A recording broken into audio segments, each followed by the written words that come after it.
दोस्तों आज के इस वीडियो में हम जानने वाले हैं आप किन किन तरीकों से म्यूचुअल फंड में इन्वेस्ट कर सकते हैं। वीडियो के एंड में हम जानेंगे इन्वेस्टमेंट की पूरी प्रोसेस।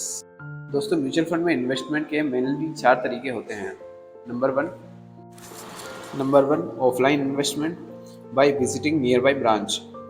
दोस्तों फंड हाउस की अलग अलग सिटी में कई सारी ब्रांच होती है जहां पर आप डायरेक्टली जाकर अपनी म्यूचुअल फंड की जर्नी को स्टार्ट कर सकते हैं, जहां आपको म्यूचुअल फंड स्कीम से जुड़ी हुई सभी जानकारी अवेलेबल है।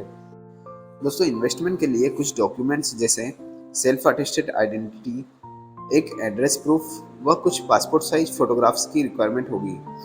इनके साथ आप अपना म्यूचुअल फंड का फोलियो जनरेट करवा सकते हैं। म्यूचुअल फंड इन्वेस्टमेंट का दूसरा तरीका है ऑफलाइन इन्वेस्टमेंट थ्रू ब्रोकर और एजेंट। दोस्तों आप किसी ब्रोकर व एजेंट के थ्रू म्यूचुअल फंड में इन्वेस्ट कर सकते हैं, लेकिन इससे आपका एग्जिट लोड व एक्सपेंस रेशियो बढ़ जाता है। दोस्तों इन्वेस्टमेंट का तीसरा तरीका है online investment by visiting the website of fund house. दोस्तों हर म्यूचुअल फंड की अपनी वेबसाइट होती है जिसमें आप विजिट करके रजिस्ट्रेशन व ई-केवाईसी की प्रोसेस को कंप्लीट करने के बाद अपना फोलियो नंबर जनरेट कर सकते हैं। इसकी प्रोसेस हम वीडियो के एंड में डिटेल में जानने वाले हैं। इसके बाद आता है ऑनलाइन इन्वेस्टमेंट बाय एप्लीकेशन। दोस्तों ऑनलाइन एप्लीकेशंस जैसे Paytm money, grow, ET money व कुवेरा जैसी एप्लीकेशंस के थ्रू आप डायरेक्टली म्यूचुअल फंड में इन्वेस्ट कर सकते हैं, लेकिन थर्ड पार्टी एप्लीकेशन होने के कारण आपको फंड रिडीम करने में इशू आ सकते हैं और थर्ड पार्टी एप्लीकेशंस में आपका एक्सपेंस रेशियो व एग्जिट लोड भी बढ़ जाता है। इसलिए बेहतर होगा आप म्यूचुअल फंड की वेबसाइट पर जाकर उसमें इन्वेस्ट करें। दोस्तों अब हम जानने वाले हैं इन्वेस्टमेंट की पूरी प्रोसेस आप किस तरीके से वेबसाइट से कर सकते हैं। एग्जाम्पल में यूज़ की गई स्कीम एजुकेशनल पर्पज़ के लिए है, यह कोई इन्वेस्टमेंट एडवाइस नहीं है। दोस्तों आप जिस भी म्यूचुअल फंड में इन्वेस्ट करना चाहते हैं उसका नाम आप जैसे ही सर्च करेंगे आपको उस पर्टिकुलर म्यूचुअल फंड की एक ऑफिशियल वेबसाइट दिखाई देगी। यहाँ पर हम एग्जांपल के लिए पराग पारिक म्यूचुअल फंड को सर्च कर रहे हैं। सर्च करते ही आपको PPFS म्यूचुअल फंड दिखाई देगा। इसके होम पेज पर जाएंगे तो आपको एक इन्वेस्ट ऑनलाइन का ऑप्शन दिखेगा, जहाँ आप जैसे ही आप इन्वेस्ट ऑनलाइन पर क्लिक करेंगे यहाँ पर आपके पास दो ऑप्शन आने वाले हैं। नंबर 1, अगर आप पहले से ही रजिस्ट्रेशन कर चुके हैं और आपका फोलियो है तब आप फर्स्ट नंबर पर क्लिक करेंगे, अदरवाइज आप क्रिएट न्यू फोलियो पर क्लिक करेंगे और इसके बाद आपकी कुछ बेसिक डिटेल्स यहाँ पर आपको फिलअप करना होगी, जैसे कि आपका नाम, ईमेल आईडी व आपके मोबाइल नंबर। आफ्टर दैट आप सेल्फ फिगर क्लिक करके इसे सबमिट करेंगे।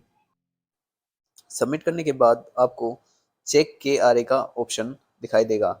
इसका मतलब है अगर आपने KYC रजिस्ट्रेशन करवा रखा है तब आप पैन कार्ड डालते ही प्रोसीड कर सकते हैं, अदरवाइज आपको KYC करना होगी। आप जैसे ही प्रोसीड पर क्लिक करेंगे आपके पास लमसम या सिस्टमेटिक इन्वेस्टमेंट प्लान का ऑप्शन आएगा। हम SIP करने वाले हैं इसलिए हम SIP पर क्लिक करेंगे। इसके बाद आप अपनी बैंक को सिलेक्ट करेंगे जिसमें आपका अकाउंट है और जिससे आप SIP करने वाले हैं।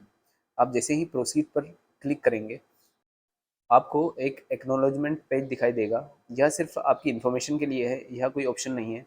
इसका मतलब है अगर कोई पारंपरिक की फ्लेक्सी कैप, टैक्स सेवर और कंजर्वेटिव फंड में लमसम इन्वेस्ट करना चाहता है तब इन्वेस्टर को 3 बजे के पहले अपना ट्रांजेक्शन करना होगा, जिससे उन्हें सेम डे की NAV मिल सके।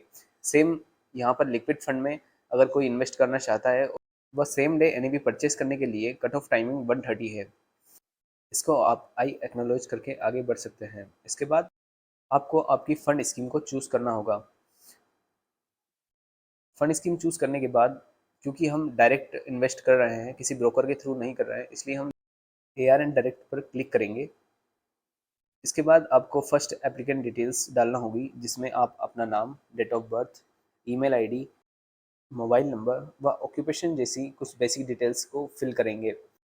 यहाँ पर आपको एक टैक्स स्टेटस का ऑप्शन दिखाई देगा जिसमें आपको इंडिविजुअल सेलेक्ट करना है एंड इसके बाद अगर आप मोड ऑफ होल्डिंग सिंगल रखना चाहते हैं तो आप सिंगल करेंगे, अदरवाइज अगर आप चाहते हैं कि आपके बाद कोई और आपकी SIP कंटिन्यू करे तब आप मोड ऑफ होल्डिंग में एनीवन सर्वाइवर कर सकते हैं।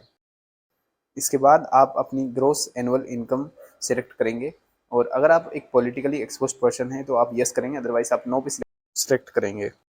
आफ्टर दैट आप अपनी एड्रेस डिटेल्स को कंप्लीट करेंगे। इसके बाद आपको सिस्टमेटिक इन्वेस्टमेंट प्लान की कुछ डिटेल्स को फिलअप करना होगा, जिससे आप कितना अमाउंट इन्वेस्ट करना चाहते हैं, किस डेट से इन्वेस्ट करना चाहते हैं, व फ्यूचर में अगर आप कोई अमाउंट चेंज करना चाहते हैं तब वह अमाउंट आप इसमें डाल सकते हैं। इसके बाद आपको एसआईपी की फ्रीक्वेंसी चूज़ करना होगी। अगर आप क्वार्टरली इन्वेस्ट करना चाहते हैं, क्वार्टरली, मंथली इन्वेस्ट करना चाहते हैं या वीकली इन्वेस्ट करना। इसके साथ ही आपको एसआईपी की लास्ट डेट चूज़ करना होगी। आप इससे पहले भी एसआईपी को क्लोज़ कर सकते हैं, इसलिए बेहतर होगा आप कोई लंबी डेट चूज़ करें। इसके बाद आपको आपकी बैंक डिटेल्स को फिलअप करना होगा, जैसे आपकी बैंक का नाम, आईएफएससी कोड, बैंक सिटी। इसके बाद आप वेरीफाई अकाउंट पर क्लिक करेंगे। अकाउंट वेरिफिकेशन के बाद अगर आप नॉमिनी ऐड करना चाहते हैं तब आप नॉमिनी डिटेल्स को फिल कर सकते हैं, अदरवाइज़ आप नो पर क्लिक करके आगे प्रोसीड कर सकते हैं। आप पेमेंट डिटेल्स को फिल करने के बाद जैसे ही पे नाउ पर क्लिक करेंगे आप एक पेमेंट रिक्वेस्ट जनरेट होगी, जिसे कंप्लीट होते ही आपको एक यूआरएन नंबर जनरेट होगा। उस यूआरएन नंबर को आप नेट बैंकिंग के बिलर सेक्शन में ऐड कर देंगे, जिससे ड्यू डेट पर ऑटोमेटिक आपका पेमेंट हो जाएगा। दोस्तों, I hope mutual fund investment की यह प्रोसेस आपको क्लियर होगी। Do like, share and subscribe.